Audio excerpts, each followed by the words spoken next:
With the folded bow and stern design, the actual waterline length on a 10 feet long coroplast is about 8 feet.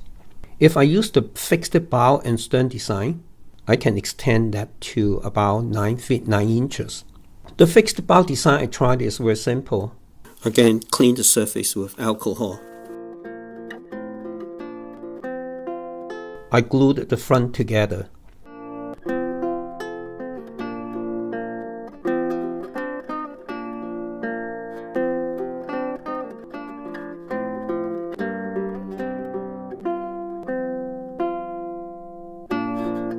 For this experiment, I used the least expensive caulking material to prevent water from getting into the channels of the coroplast. I suggest you to use the silicone-based caulking for better design. At Home Depot, I found this twin track bracket, and it looks good. The gap is about 12 mm, which is a good fit at the bow.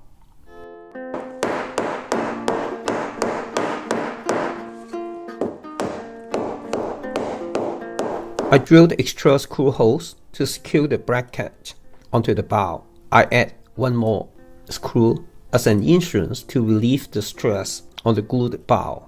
I used a smaller bracket because I don't want the metal to touch other parts of the boat when it's folded. In part 6, I will continue with the stern design. Please subscribe if you find this is useful, and also welcome your feedback. Thanks for watching.